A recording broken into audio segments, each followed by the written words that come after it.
Assalamualaikum warahmatullahi wabarakatuh, Tabi pun.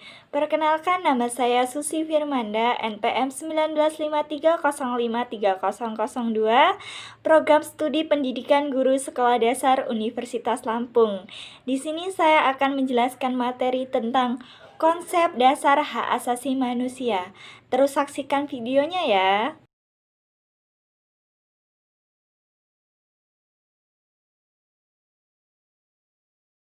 Selanjutnya, kita akan membahas materi tentang konsep dasar hak asasi manusia. Nah, apa itu HAM? HAM adalah hak asasi manusia yang melekat pada diri manusia, yang bersifat kodrati dan fundamental, sebagai sesuatu anugerah Allah yang harus kita hormati, kita lindungi setiap individu, masyarakat, dan negara.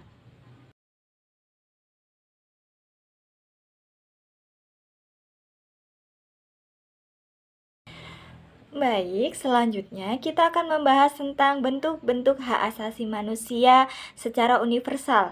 Yang pertama, ada hak asasi pribadi atau personal right. Nah, ini artinya kebebasan menyatakan pendapat, kebebasan memeluk agama. Lalu yang kedua ada hak asasi ekonomi atau property right. Nah, ini artinya hak memiliki sesuatu, hak untuk membeli, hak untuk menjual, dan hak untuk memanfaatkannya. Lalu yang ketiga ada hak asasi mendapat perlakuan yang sama atau right of illegal equality. Yang keempat ada hak sosial kebudayaan atau social culture right. Nah, ini artinya hak untuk memilih pendidikan, hak kebudayaan. Lalu yang kelima ada political right atau hak asasi politik, yang artinya hak ikut serta pemerintahan, hak pilih dan memilih dalam pemilihan umum. Lalu yang keenam ada hak asasi mendapat perlakuan atau tata cara peradilan dan perlindungan atau procedural right.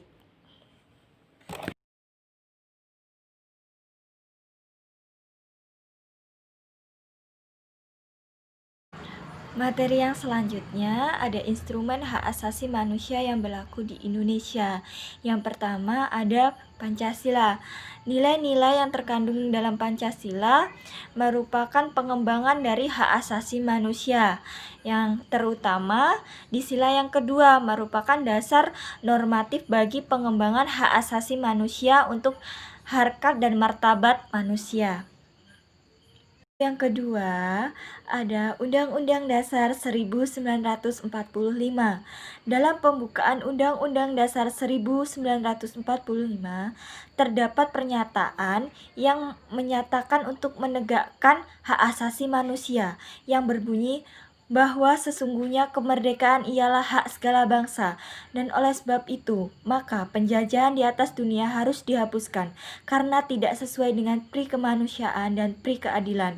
Dari pernyataan tersebut, sangat jelas bahwa dalam jiwa bangsa Indonesia sudah tertanam bahwa kehidupan bangsa Indonesia dan bernegara secara universal menginginkan adanya kemerdekaan. Lalu materi yang selanjutnya tentang ketetapan MPR nomor 97/MPR/1998. Nah, hak-hak yang diatur di bab 1 ada tentang hak untuk hidup, bab 2 hak untuk berkeluarga dan menjalankan hidup, bab 3 tentang hak mengembangkan hidup, yang bab 4 tentang hak keadilan, bab 5 tentang hak untuk kemerdekaan, bab 6 tentang hak atas kebebasan informasi, bab ke-7 tentang hak keamanan, bab ke-8 tentang hak untuk kesejahteraan. Keempat atau yang selanjutnya tentang ketetapan Undang-Undang Nomor 39 Tahun 1999 tentang hak asasi manusia. Nah, hak-hak yang diatur adalah hak untuk kesejahteraan, hak untuk melanjutkan hidup, hak untuk berkeluarga, hak untuk mengembangkan diri, hak untuk ikut serta dalam pemerintahan, hak wanita, dan hak anak. Yang kelima, tentang Undang-Undang Nomor 26 Tahun 2000 tentang hak asasi manusia. Nah, undang-undang ini mengharapkan terwujudnya pengadilan hak asasi manusia untuk menyelesaikan masalah pelanggaran hak asasi manusia. Baik, yang terakhir tentang peraturan perundang-undangan tentang hak asasi manusia. Nah, peraturan tersebut yang pertama ada Kitab Undang-Undang tentang Hukum Acara Pidana. Yang kedua tentang Undang-Undang tentang Kemerdekaan Menyampaikan Pendapat.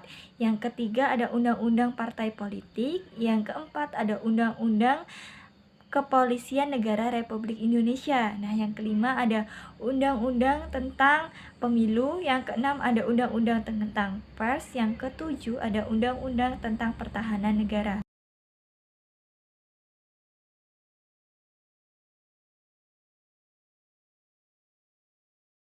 Yang selanjutnya tentang Lembaga Perlindungan HAM. Nah, Lembaga Perlindungan HAM di Indonesia itu yang pertama ada Komisi Nasional Hak Asasi Manusia atau Komnas HAM. Nah, dibentuk dengan Kapres nomor 50 tahun 1993. Nah, tujuan Komnas HAM itu mengembangkan kondisi kondusif bagi pelaksana hak asasi manusia sesuai dengan fungsi Pancasila dan Undang-Undang 1945. Nah, fungsinya itu untuk pengajian dan penelitian hak asasi manusia. Lalu yang kedua ada Pengadilan Hak Asasi Manusia. Nah, Pengadilan Hak Asasi Manusia ini dibentuk berdasarkan UU nomor 26 tahun 2000. Nah, tugas dan wewenangnya itu yang pertama memeriksa dan memutuskan perkara HAM, yang kedua memeriksa dan memutuskan perkara hak asasi manusia. Yang ketiga ada Lembaga Bantuan HAM atau Lembaga Bantuan Hak Asasi Manusia atau LBH. Nah, peran lembaga ini yang pertama relawan untuk membantu pihak yang membutuhkan bantuan tentang hak asasi manusia. Yang kedua, membela dan melindungi hak asasi manusia. Yang ketiga, penyebar informasi tentang hak asasi manusia dan hukum. Lalu yang keempat ada Biro Konsultasi dan Bantuan Perguruan Tinggi. Nah, perannya yaitu sebagai kantor pusat kegiatan memberi layanan tentang hak asasi manusia.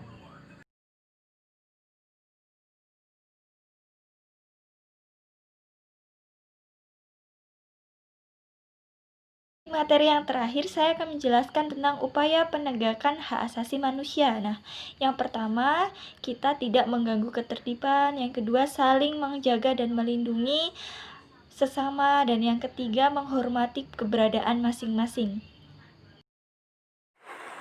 Rangkuman materi, apa itu HAM? HAM adalah hak asasi manusia yang bersifat kodrati dan fundamental. Bentuk-bentuk HAM: personal ring, property ring, ring of illegal equality, political ring, social and cultural ring, dan yang terakhir procedural ring. Instrumen-instrumen yang berlaku di Indonesia: yang pertama Pancasila, kedua Undang-Undang Dasar 1945, yang ketiga Ketetapan MPR 97 tahun 1998, yang keempat Ketetapan Undang-Undang Nomor 39 tahun 1999, yang kelima UU Nomor 26 tahun 2000, yang keenam Peraturan Perundang-undangan tentang HAM. Lembaga Perlindungan Hak Asasi Manusia. Yang pertama, Komisi Nasional Hak Asasi Manusia. Yang kedua, Pengadilan Hak Asasi Manusia. Yang ketiga, Lembaga Bantuan Hukum. Yang keempat, Biro Konsultasi dan Bantuan Perguruan Tinggi. Upaya penegakan hukum: yang pertama, tidak mengganggu ketertiban, saling menjaga dan melindungi harkat dan martabat manusia untuk menghormati keberadaan masing-masing. Baik, terima kasih. Demikianlah materi yang bisa saya sampaikan tentang konsep dasar hak asasi manusia. Saya akhiri, wabillahi taufiq wal hidayah. Wassalamualaikum warahmatullahi wabarakatuh.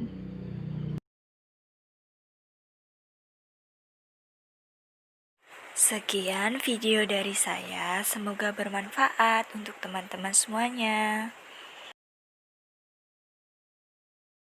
Saya ucapkan terima kasih. Saya akhiri. Wassalamualaikum warahmatullahi wabarakatuh.